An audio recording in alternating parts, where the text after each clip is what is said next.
protein tubes with that white sauce?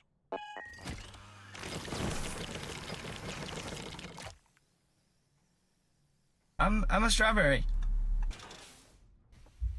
I'm toast. The Invincible fandom is like Arkham Asylum type of crazy. I am conquesting it. I am conquesting it.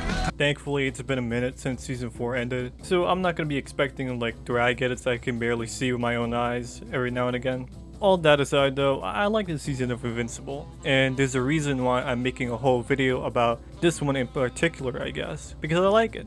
Doesn't mean there aren't things that I'm iffy about, or concerned, or a little disappointed with. Plus, this is the only way I get to talk about it to the random 20 people that watch this. I know there's more than 20 people that watch my videos. I just like making that bit. So 4 seasons of the show, and it all led up to the war. But first, before we go to the war, we gotta deal with the first 4 episodes that take place on Earth. Anyone know what the hell this is? I think that if there's anything immediately that comes to mind is the small changes. Like when Mark fights dinosaurs. They decide to not include a line from the comics that I was really hoping to hear from Mark. When Mark goes, "Ah, nuts, you're actually a viable threat." Or the another scene where the mood is going from comedic to serious. That wasn't... Although in the dinner with Eve's parents, I don't mind, especially with the dialogue between Mark and Eve's dad, who isn't really her dad, but nevertheless, it provides questions and discussion. I'm not saying I prefer the comic over the show, that's pretty silly of me if I were to say that at all. What I'm getting at is that it's a little different comparing the comic and the show now, because they used to be so similar, but now things are deviating a little bit. And one of those deviations that's kind of, been happening is, the difference between comic Mark and show Mark. One is more casual and indifferent. Serious, sure, but he doesn't seem, all that down. While Mark in the show is serious all the time, it seems. And that glimmer of the Mark in the comic, when he's smiling, fighting dinosaurs briefly, kind of makes me miss comic Mark's vibe. Of course, I don't mind show Mark, especially what he's been through. These characters are being more fleshed out and are actually going through it, rather than them just, shrugging it off.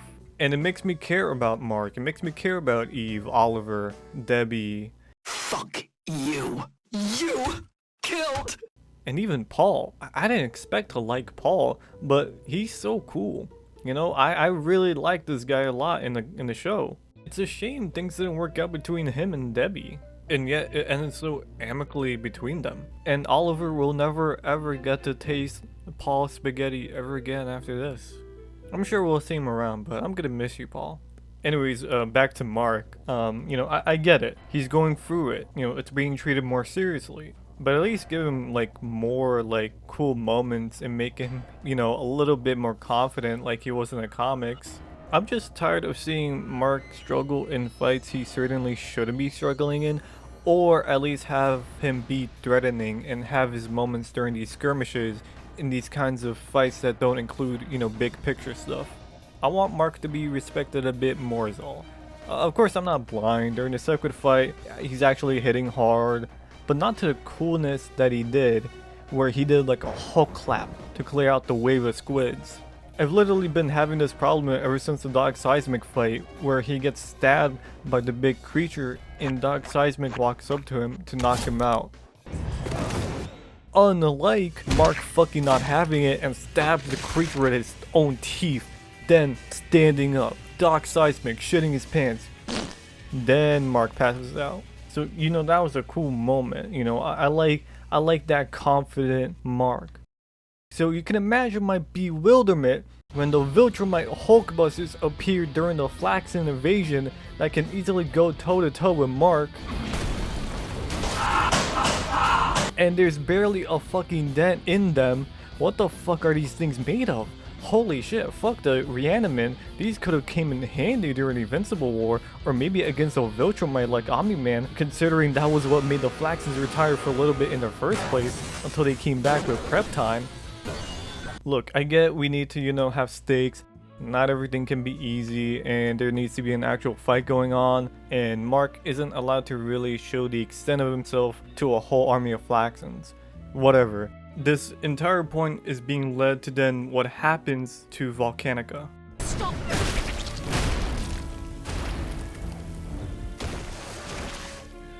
I was really giddy. I was happy that he literally just one-shots her. Like, holy shit, finally. It's refreshing to actually see him overpower an opponent, that's all. Speaking of Volcanica, yeah, most of episode 4 fucking blows. The idea of a cool story that takes place in hell with Invincible, with Damon Darkblood returning, that sounds cool, sure. Too bad it's not a cool story, and in fact does feel like filler. Is it just me, or what happened to Damon Darkblood's speech? Like, I swear, he talked normally in season 1. 7 superheroes murdered. Strongest man on the planet almost dead. No suspects, no leads. No one thing for sure. No one else had seen of murders. Only Guardians. Omni-Man. Wondered if you'd come. Planted. Didn't kill Guardians. Didn't try to kill Nolan. And now he talks slow and broken, which makes the whole lore about hell drag. Are from second age, and thankfully are lesser creatures than old ones from first age. Satan and demons are of fifth age. We do not speak of third age. Maybe I'm imagining that they sound different, but even then, it still sucks listening to him talk. Also, dude, Satan literally did nothing. I rewatched the fight, he literally gets in 2 swipes and that's it. He then gets stabbed by Volcanica. Does nothing. You rewatch that entire fight, he does nothing. All that build up. And with Bruce Campbell, voicing Satan, wonder how much he costed to fill the role, as I'm just gonna predict that he'll be recasted when we see him again. So yeah, obviously I didn't really care about this episode other than the moments that take place out of it, with Art and especially with Mark returning to his costume again with that smile on his face. Honestly, even though this episode is mostly fillery, it does serve a purpose of Mark coming to realize that you do what is necessary in certain cases, like Conquest and Volcanica now. Then the ending, no, not the after credits, but that Nolan and Alan came to Earth after all that time of seeing them in space in between the last 2 seasons. It's all culminated here at last.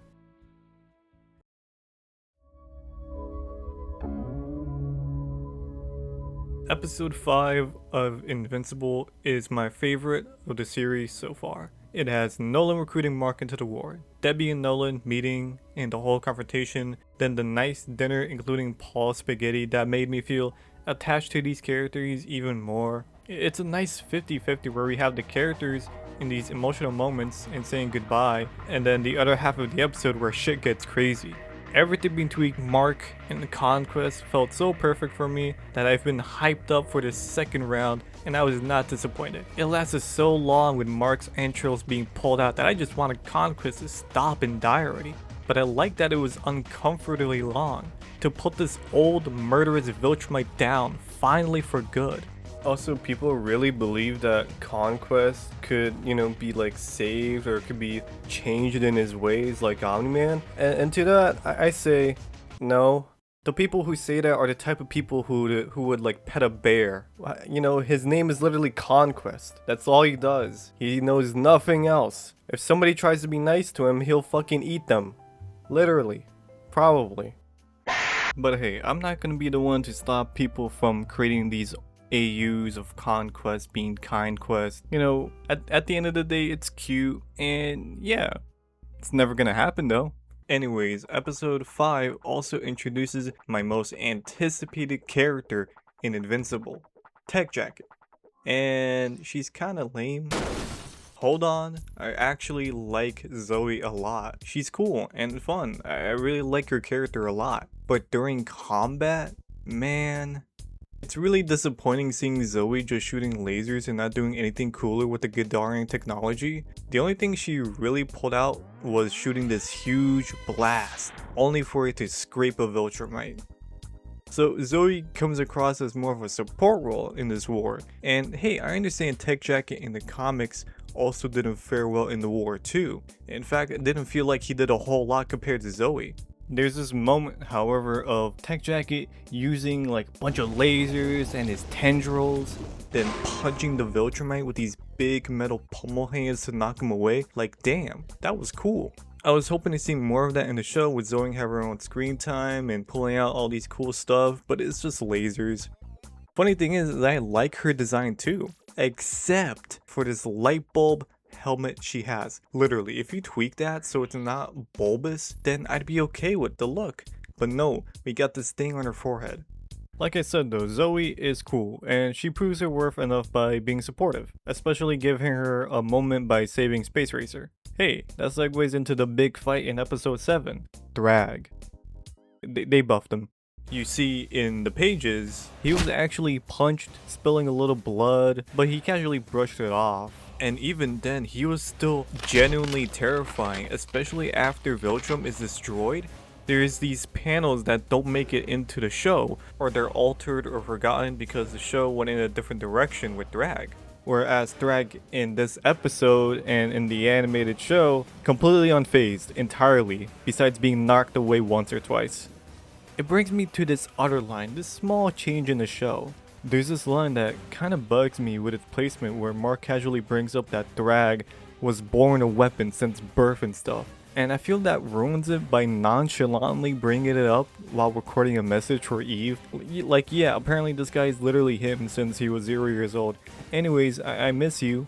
I really wished it was saved instead when it's revealed later why Drag is so strong.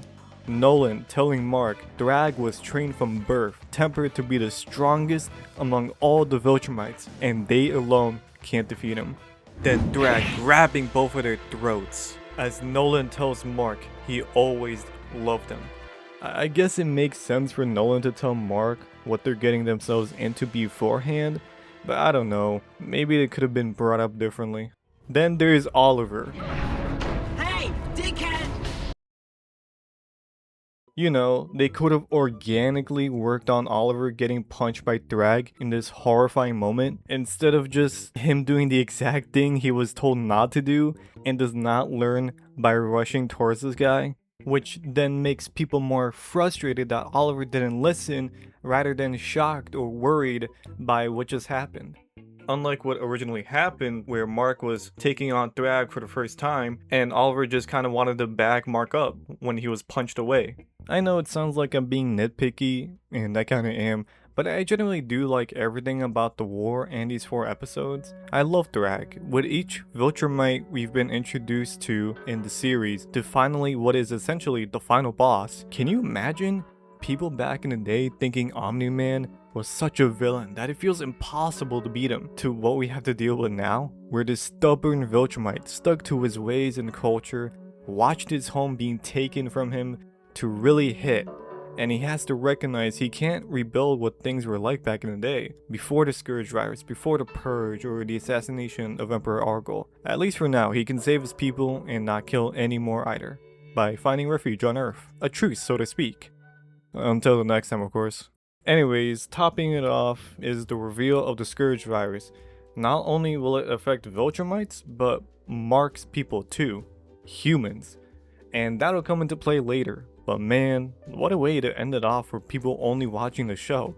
I was so into Invincible, and in the middle of the season 2 break, I decided to read the entire series. It doesn't ruin anything for me. It only makes me excited to see things play out animated, and happy that people are going to experience the crazy shit that's going to happen next after this.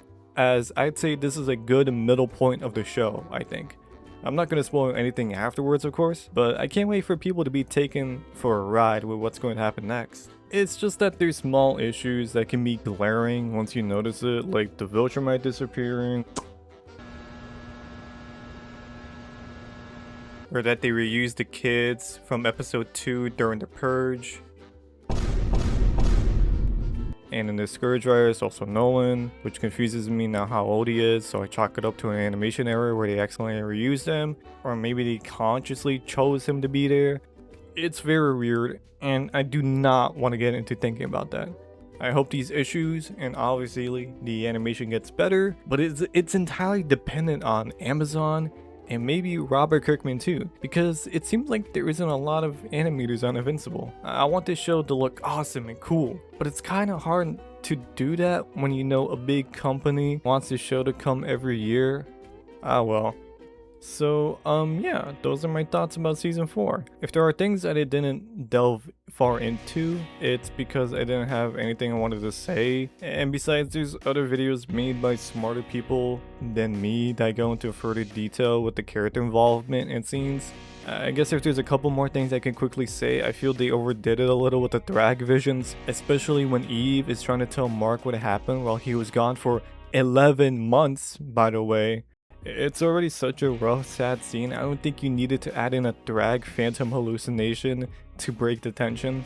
And I think some of the characters look a little worse than they appeared in the comics. And obviously it's an animated show, things have to be drawn differently and made easier for the animators. It's a bit of a sacrifice.